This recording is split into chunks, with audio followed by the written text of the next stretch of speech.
Bonjour à vous, fans de pop culture, et aujourd'hui, pas de PEDG.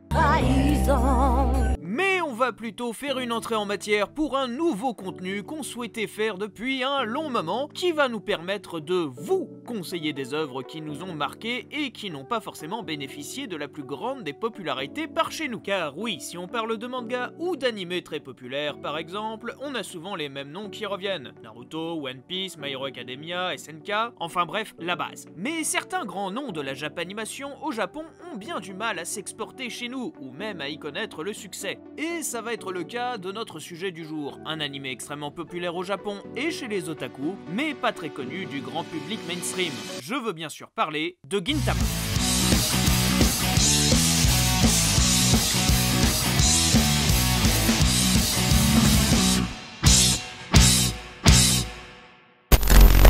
Donc Gintama à la base c'est un manga écrit et dessiné par Sorachi Hideaki et publié entre 2003 et 2019 dans les pages du Weekly Shonen Jump. Le manga connaîtra très vite le succès et une adaptation animée est vite mise en chantier et diffusée entre 2006 et 2021, produite d'abord par le studio Sunrise puis par BN Production.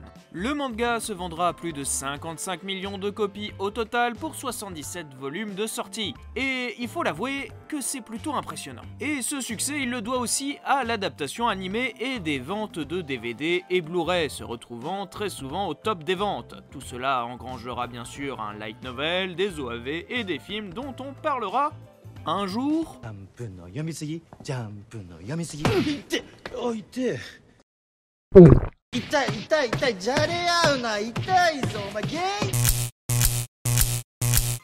Mais bref, tout cela est bien joli, mais au final, qu'est-ce que ça raconte ? Gintama se déroule dans un univers alternatif sous l'ère Edo, où des extraterrestres appelés Amanto ont envahi la Terre. Malgré l'occupation, la ville d'Edo, l'ancienne Tokyo, maintient son aspect traditionnel et est peuplée de samouraïs et de ronin qui cherchent à gagner leur vie. Dans cet environnement, nous suivons Gintoki, un samouraï paresseux et sans le sou qui travaille comme homme à tout faire, avec ses deux acolytes, Shinpachi et Kagura. J'ai composé une chanson sur l'Asie parce que j'adore ce pays. Ces derniers se retrouvent souvent impliqués dans des aventures loufoques et absurdes, les confrontant parfois à des ennemis puissants, à des complots politiques ou à des situations what the fuck pouvant carrément briser le quatrième mur. Mais même dans cette ambiance légère et humoristique, on y retrouve un fil rouge tout le long de l'intrigue, étant bien plus sérieux et même dramatique. Voilà, ça c'était pour un petit synopsis en essayant de montrer que l'œuvre contient tout de même deux facettes à son histoire et ne se contente pas qu'à de la comédie. Mais bon, tout de même, le manga et l'anime sont surtout connus pour cet aspect, et au Japon, regarder un épisode ou lire un chapitre de Gintama, cela devenait aussi commun qu'un américain qui regardait un épisode des Simpsons. Et pour cause, la série a souvent été reconnue pour ses prises parodiques, son humour absurde, mais aussi extrêmement référencé sur la culture japonaise. Rien que dans le synopsis, on peut remarquer un univers inspiré de la période historique dite du Bakumatsu.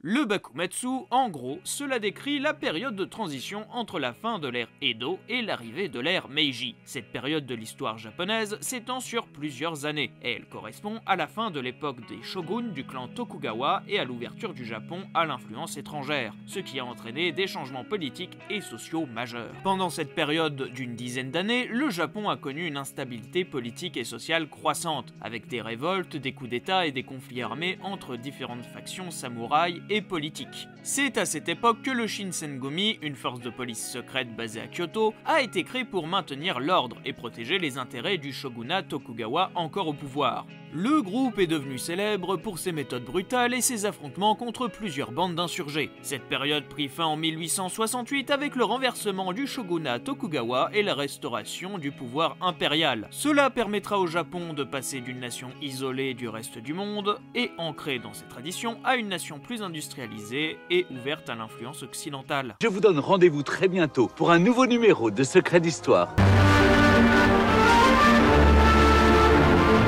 Et Et cette période historique est souvent vue comme l'un des plus gros tournants de l'histoire du Japon, et souvent le sujet favori d'artistes japonais, voyant dans ces temps troublés une parfaite opposition entre deux Japons opposés, l'une traditionnelle et conservatrice, et l'autre plus moderne et influencée. On voit cette période abordée dans moultes œuvres comme Kenshin le Vagabond, Yojimbo, Les Derniers Samouraïs, Red Lion, Le Samouraï du Crépuscule, et bien sûr en outre mesure, Gintama. Les aliens du manga sont une référence évidente aux occidentaux qui viennent implémenter leur influence sur le monde, ce qui permet de justifier l'aspect SF de l'œuvre, mais aussi d'implémenter des objets du quotidien dans le Japon actuel, comme des téléviseurs, des téléphones ou des cinémas par exemple. Ainsi, on se retrouve avec une série qui donne un sacré mélange, qui, selon son auteur, donne une comédie SF dramatique et pseudo-historique. Bref, maintenant que le décor est posé, pour ceux qui ne connaissent pas Gintama, laissez-moi vous donner plusieurs raisons d'aller regarder la série animée. C'est parti! Oui, mais pourquoi c'est drôle? Parce que c'est de l'humour. Évidemment, ici nous parlerons surtout de l'anime produit par Sunrise et BN Production, et ne nous leurrons pas, si je devais vous donner une seule raison pour regarder Gintama, ce serait l'humour. J'adore rire. Gintama est sans aucun doute l'un des animés les plus drôles qu'il m'ait été donné de voir dans le médium de la japanime. Bien sûr, beaucoup reconnaissent Gintama pour l'aspect parodique de leur humour, qui est drôle, mais il faut savoir que l'anime se repose surtout sur un humour absurde qui marche extrêmement bien sur moi. De l'absurde, j'adore. Et l'absurde justement, qui contrairement à ce que beaucoup de gens croient, n'est pas l'art de faire juste n'importe quoi, mais plutôt, comme le dit notre ami Wikipédia, une manière de violer délibérément les raisons causales aboutissant à des conclusions ou des comportements illogiques dans le but de provoquer le rire. En gros, on vous expose une histoire ou une situation qui pourront de base avoir plusieurs répercussions attendues et logiques. Mais l'absurde nous prend complètement à revers et nous propose un cheminement totalement inattendu et exagéré qui finit par nous faire rire. C'est un type d'humour bien plus subtil qu'il n'y paraît et Gintama le maîtrise à la perfection. Par exemple, l'épisode 65 a une intrigue où le groupe de Gintoki cherche un nouveau scarabée pour Kagura et ces derniers rencontrent le Shinsengumi par hasard qui eux cherchent un scarabée doré du shogun via diverses manières comme vous pouvez le voir sur ces images. Et comme vous le devinerez, ça part très vite dans le n'importe quoi. Pareil pour l'un des arcs les plus cultes du manga, l'arc du classement de popularité. En gros, tout le cast est mis au courant d'un classement de popularité qui a été publié dans le Weekly Shonen Jump et tout le monde essaye de gratter des places comme il le peut de manière violente ou ridicule. Et c'est hilarant. Entre Otai qui se transforme en Terminator, les personnages qui se travestissent en d'autres personnages beaucoup plus populaires pour essayer de gratter des places, ou même des bagarres toutes simples pour pouvoir éliminer la concurrence. Cet humour se basant sur des événements comiques s'enchaînant et rendant l'histoire graduellement de plus en plus ridicule et surréaliste peut très vite rappeler South Park qui se base aussi sur une structure d'intrigue similaire. Une histoire se basant sur un fait basique mais qui va avoir des conséquences disproportionnées. Bien sûr, ces situations comiques sont variées et introduisent aussi pas mal de parodies, se manquant de jeux vidéo, de films ou de pratiques culturelles bien japonaises. C'est d'ailleurs sur ce dernier point que j'aimerais un poil m'attarder, car oui, le manga et l'anime Gintama sont extrêmement référencés et ancrés dans la culture nippone, et rien de plus normal on pourrait me dire. Le problème, c'est que pour un public occidental, pas forcément au point sur toutes les pratiques culturelles ou événements historiques et politiques du Japon, il y a forcément des vannes qui nous mettent sur le carreau, en particulier quand il s'agit de jeux de mots ou d'écriture. C'est d'ailleurs la principale raison qui fait qu'il n'y a pas eu de traduction VF, voire même de traduction officielle en VOSTFR, pour les 3 premières saisons en tout cas. Rien que le titre, Gintama, est un jeu de mots entre 2 significations. Le titre signifie littéralement âme d'argent, mais remplacez le G par un K et vous obtenez Kintama, très proche phonétiquement du titre original et qui signifie testicule. Autant de vulgarité, moi, ça me transperce l'anus. Hein. Ou autre exemple dans la série, dans l'épisode 165, nos personnages sont infectés par un virus. Et la blague de cet épisode, c'est lorsqu'un infecté vient se présenter comme étant Will Smith. La blague étant que le mot virus se prononce Willusu, qui ressemble au début du nom de Will Smith. Mais arrête de niquer la magie du truc, sombre tas de merde! Et ce genre de jeu de mots, on en retrouve pas mal dans la série, avec aussi bien des blagues blagues référentielles, comme les classiques animés et mangas populaires, mais aussi des émissions télé, des acteurs, groupes d'idoles, etc. Même les personnages présentés sont des vannes en eux-mêmes de personnages historiques connus ayant réellement existé. Certes, Gintama ne se prive pas non plus de faire quelques références à la culture occidentale, comme certains films ou acteurs, mais cela reste assez minoritaire. Et donc forcément, en regardant l'animé, il y a des refs et des vannes qu'on n'aura pas. Je tenais juste à prévenir. Est-ce que cela empêche d'apprécier la série? Pas du tout! Puisque comme je l'ai déjà dit, Gintama ne base pas son humour entièrement là-dessus, et dans la majorité des cas, le mangaka se base sur des situations loufoques et délirantes pour nous faire rire. Pas besoin d'avoir des connaissances sur la culture japonaise pour apprécier l'épisode où Gintoki a peur d'aller chez le dentiste, et essaie de garder la tête froide devant tous les trucs bizarres qui se passent avant d'entrer dans le cabinet. Pas besoin d'être natif du Japon pour rire de l'épisode où Gintoki passe le permis de conduire, ou celui où les héros changent de sexe. Gintama ne serait pas là où il en est s'il ne s'était basé que sur de la comédie référentielle. On y retrouve aussi de la comédie structurée à la manière du manzai, un style comique japonais impliquant un duo de comédiens, l'un jouant le rationnel, le tsukomi, corrigeant et commentant les actes du comédien, jouant le bokeh, qui fait rire de par son ridicule. C'est le genre de comédie que je n'aime pas beaucoup. Je te demande pardon? Car j'ai l'impression que chaque action comique du bokeh, aussi évidente soit-il, est toujours commenté et expliqué par le tsukomi, ce qui pour moi tue une bonne partie de l'effet comique. Vous savez, nous savons, c'est d'accord, j'ai saisi le concept.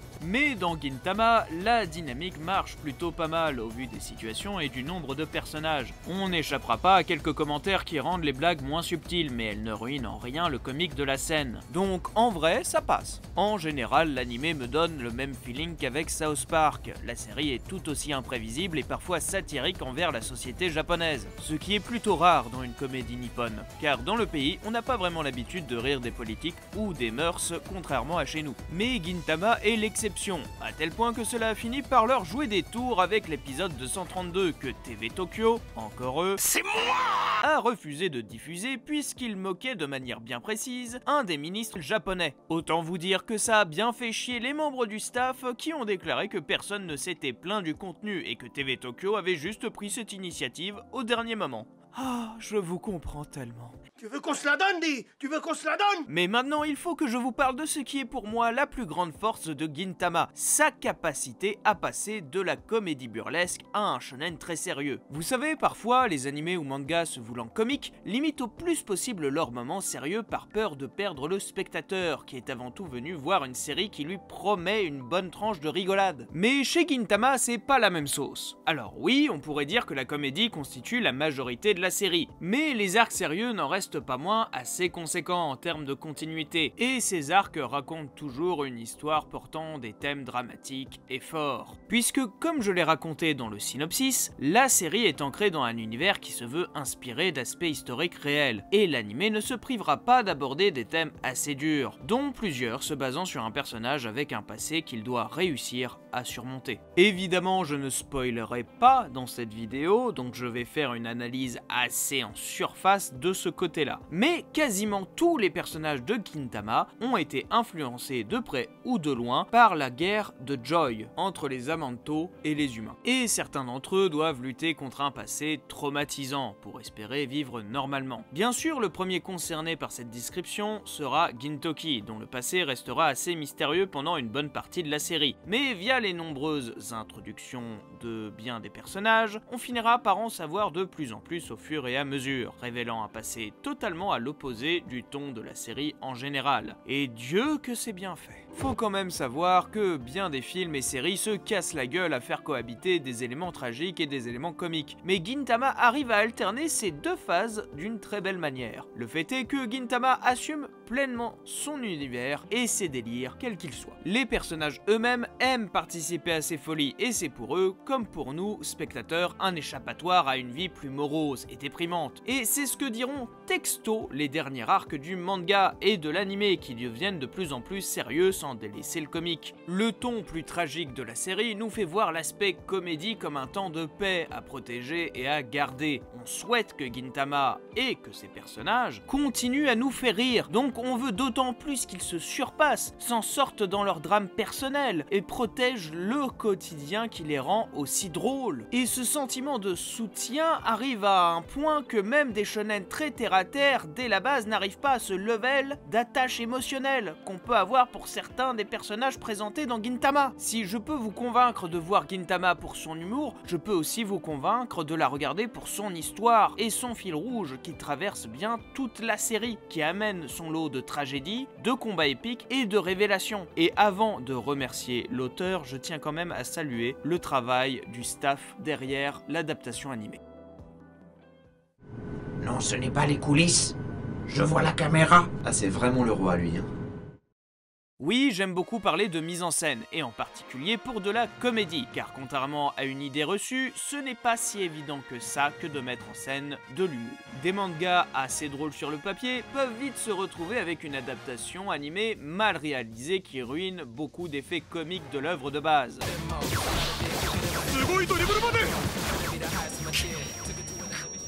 Tu débites mollement ton texte avec l'énergie d'une tortue en train de chier! Comme par exemple dans l'anime Rokudo no Natachi qui n'arrive pas à correctement retranscrire les vannes efficaces et rapides du manga, qui étaient liées à son découpage et sa composition de pages. Et ça, l'anime, il arrive pas trop à le présenter, que ce soit dans le montage, les bruitages ou le rythme. Alors que pour Gintama, évidemment c'est tout l'inverse. Déjà, ils sont aidés par un support de base vraiment très bon, mais en plus ils arrivent à amplifier les effets comiques grâce au médium animé, avec des effets sonores, des mouvements exagérés, des seiyuu parfaitement castés et dirigés, et une réalisation efficace nous laissant apprécier le comique de la situation sans nous perdre. Du côté du staff, l'anime sera d'abord dirigé par Shinji Takamatsu, un vieux lascar qui est chez Sunrise depuis 1985, qui s'est beaucoup fait connaître pour l'adaptation animée de School Rumble avec le studio Comet, animé comique tout aussi what the fuck et qui faisait montre de son talent pour mettre en scène les personnages dans des situations gênantes.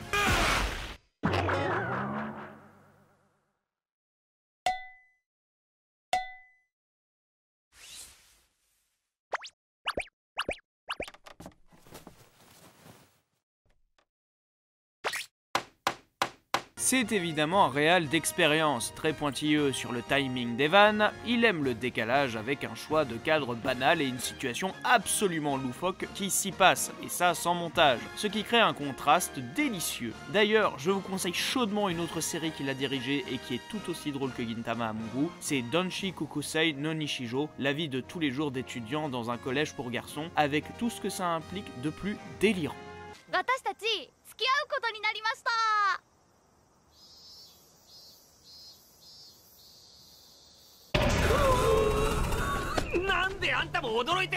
Bref, tout ça pour dire que la première partie de Gintama a tout de même eu le droit à un réal assez expérimenté, qui a su diriger ses différents storyboarders et réalisateurs d'épisodes pour recréer l'humour si spécial de Gintama et le sublimer via le médium animé. Mais ce dernier cédera sa place à son jeune assistant réalisateur, Yoichi Fujita, à partir de l'épisode 106. Et c'est ce dernier qui supervisera et dirigera directement les projets de Gintama jusqu'à sa fin. C'était à l'époque sa toute première expérience en tant que réalisateur de toute une série, et autant dire qu'il s'en est sorti comme un chef, Yoichi étant bien plus à l'aise avec les références comiques et sa direction bien plus dynamique et son parfait usage de la citation d'autres œuvres. Pareil, pour ce dernier, je vous conseillerais sa deuxième production, Binbugamiga, tout aussi hilarant et parodique.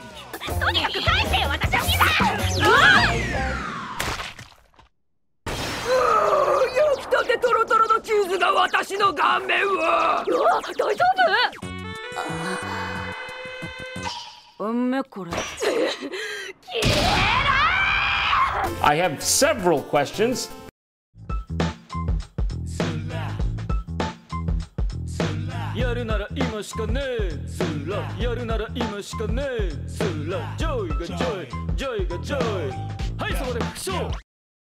Et avant de passer au seiyuu, je voulais rapidement évoquer les openings et endings de la série animée. Gintama étant un animé fleuve, pour une majeure partie, on compte 21 openings et 30 endings, et certains sont évidemment exceptionnels et aussi très connus. En particulier ceux joués par le groupe Spy Air, que vous connaissez pour les openings 1 et 3 de Haikyuu et l'opening 3 de Gundam Iron Blood Orphan.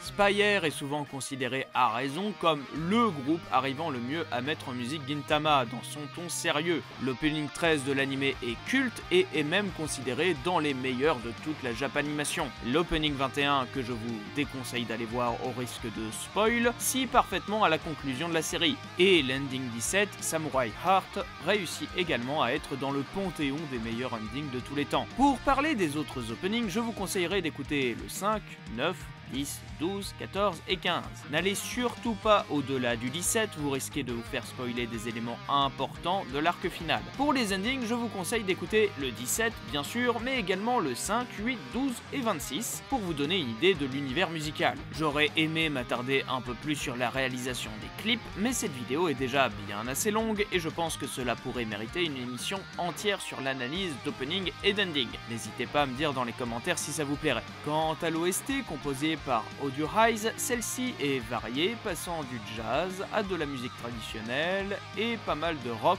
même dans les musiques se voulant très mélancoliques ou tristes. Je retiendrai l'OST Madao, Tekkar Body ou Kokowa Samurai no Kunida pour me mettre dans un état mélancolique instantané, ainsi que le thème du Shinsengumi et Business Transaction Should Always Come Before a Fight, épique à souhait chacun à leur manière. Mais dans cette série animée, la musique n'est pas la seule chose agréable à l'oreille. Eh, crâne de fesses, celle qui fait ma voix s'est fait pas mal de thunes en doublant ce perso. Alors, les seiyuu, on n'en parle pas beaucoup sur la chaîne, et c'est pour moi le bon moment de l'aborder. Évidemment, le trio principal est plutôt bien campé. D'abord Shinpachi, joué par Daisuke Sakaguchi, qui arrive à apporter un ton calme et discret au personnage, tout en le faisant partir dans une voix plus criarde lorsqu'il se désespère des actions de ses amis. Ensuite, nous avons Kagura, joué par Rie Kugimiya, qu'on résume très souvent à ses rôles de tsundere à succès, comme Shana, Taiga ou Louise, en oubliant que c'est une seiyuu bien plus diversifiée dans ses rôles et ton de voix comme le prouve son rôle de Juzo dans Tokyo Ghoul ou Shannon dans Umineko. Kagura fera vite partie d'une de ses performances cultes, arrivant à la perfection à retransmettre une voix naïve d'une enfant pouvant délivrer des répliques dégueu ou folles.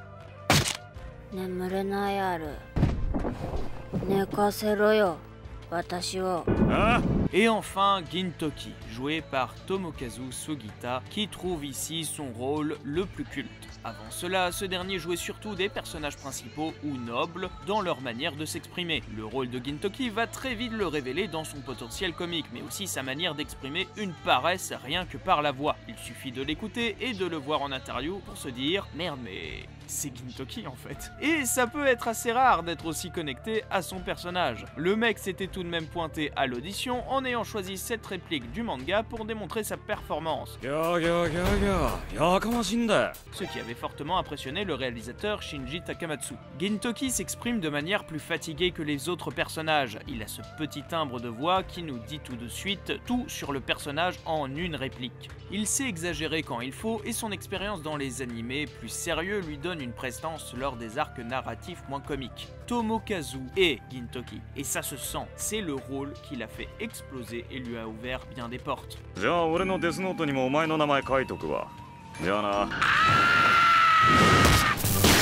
Évidemment, je pourrais parler du reste du casting comme Katsura, joué par Akira Ishida, qui s'éclate à jouer un abruti fini qui a parfois les meilleures scènes comiques.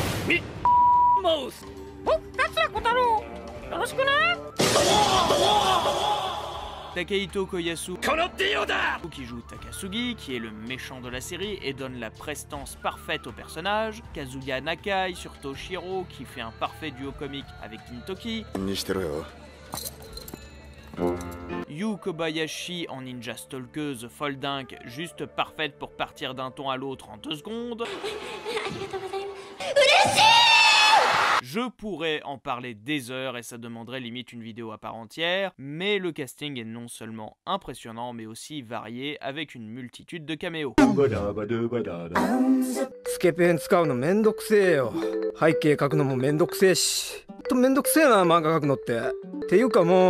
Qu'est-ce que c'est que ce zouf? En lisant ou en regardant Gintama, il serait légitime de se demander, mais nom de Dieu, qui est le malade derrière cette œuvre? Justement, on va parler plus en profondeur de Hideaki Sorachi. Et comment le décrire spécial. Monsieur Sorachi, quelle est la première chose que vous faites le matin? Bah, je regarde l'heure. Hideaki naît en 1979 dans la région Hokkaido. Il a toujours rêvé d'être mangaka depuis son premier visionnage du Château dans le ciel de Hayao Miyazaki. Comme tous les enfants de son âge, il a été fortement marqué par le manga Dragon Ball, mais ce dernier se révèle plutôt fan d'anime comme Gegege no Kitaro, de magazine Wapuku, produite par Nintendo adaptant en BD ses personnages de jeux vidéo, et ainsi de comics locaux japonais à la télé ou à la radio, en particulier le comic Akaichi Eiichiro, grand maître du comic très satirique et un peu de n'importe nawak. Midnight Concert desu.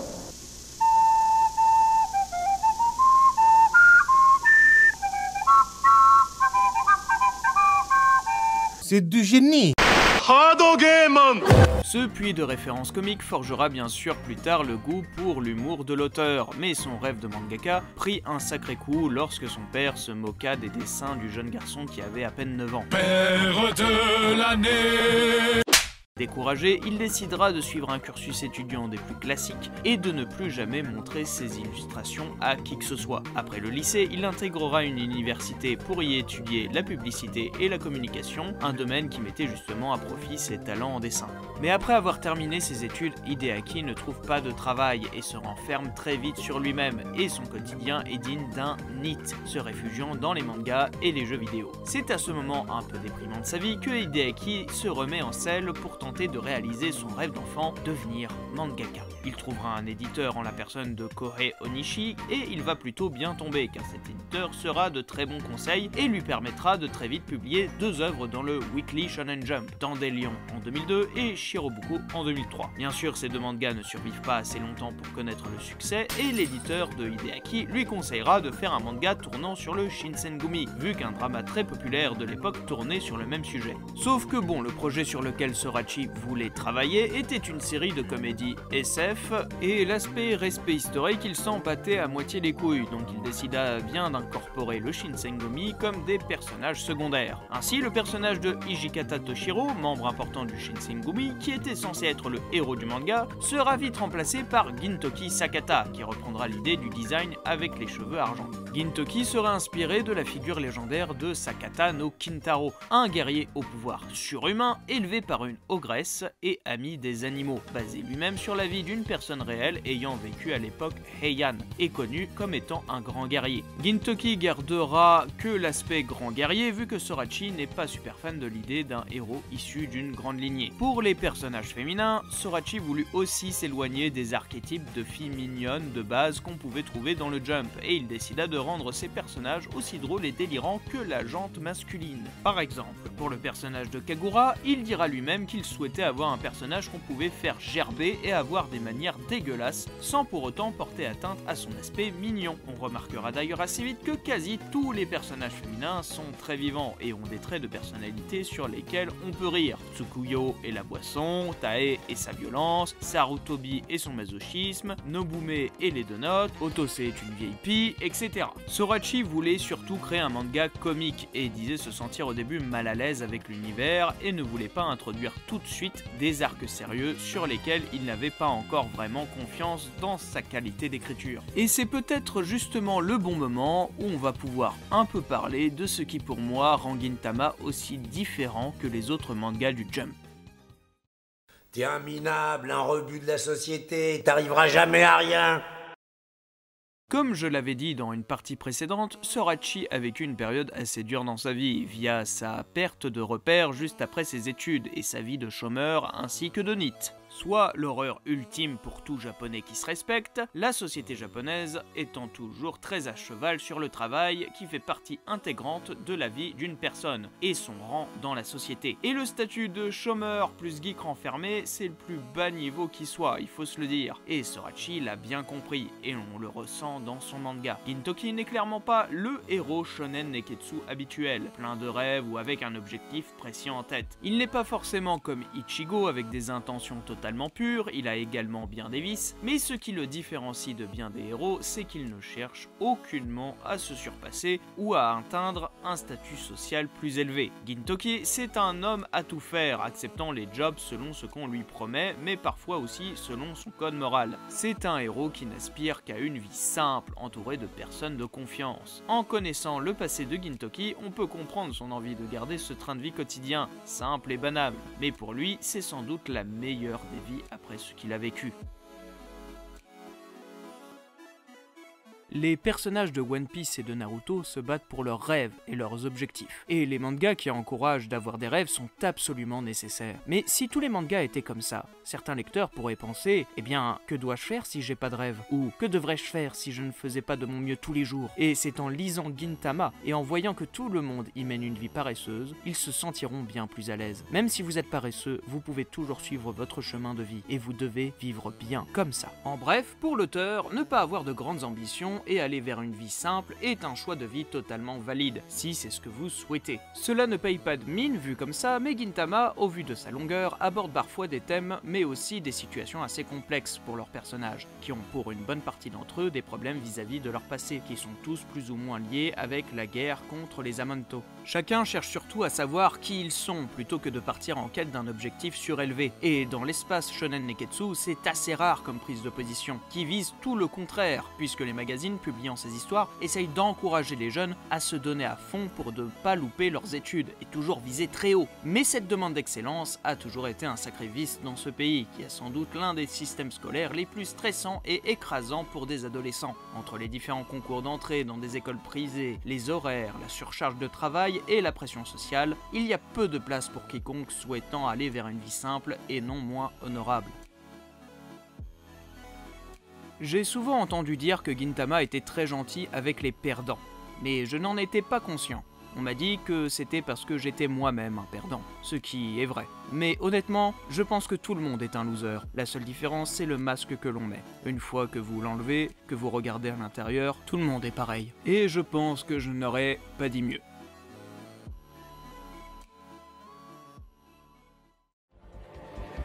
C'est votre ultime bafouille? Bon, comme vous le voyez, cette vidéo était surtout là pour vous informer et vous donner envie de regarder, voire lire le manga Gintama. Pour l'anime, je vous conseillerais de regarder un épisode solo très bien noté pour voir si cet humour vous plaît. Je conseillerais personnellement les épisodes 25, 48, 72, 79, 119, 153, 175 et 273. Ces épisodes serviront pas mal pour voir si c'est votre tasse de thé ou non, et aussi vous montrer le potentiel comique de la série. Puisqu'il faut se l'avouer, les premiers épisodes ne sont pas super engageant. Je vous interdis également de regarder l'épisode 1 et 2, qui ne sont pas les vrais premiers épisodes, commencez directement sur l'épisode 3 pour avoir le début de l'intrigue. Quant au visionnage, vous avez plusieurs choix, mais certains sont assez contraignants. L'anime est disponible sur Crunchyroll, mais n'est traduit qu'en voice TFR qu'à partir de la saison 3. Jusque-là, faudra se taper des sous-titres en anglais. Si vous voulez absolument le voir en VOSTFR, vous n'avez plus qu'à vous tourner vers le fansub, mais faites attention puisque certaines trades de fansub sont vraiment bancales, voire complètement dégueulasses. Et voilà ce qui va conclure le premier épisode de Mate-moi ça. J'espère que cela vous a plu. N'hésitez pas à nous dire si ce format vous plaît ou si vous le trouvez trop long pour ce qu'on veut recommander. On est ouvert à tout ce qui est critique tant que c'est constructif. Pour l'anime et les films, on en parlera un peu plus en détail lors de la prochaine vidéo, qui sera bien évidemment un PEDG sur un film Gintama, qui sortira normalement pas très longtemps après celle-ci, je vous le promets. Sur ce, bon visionnage, et à bientôt tout le monde!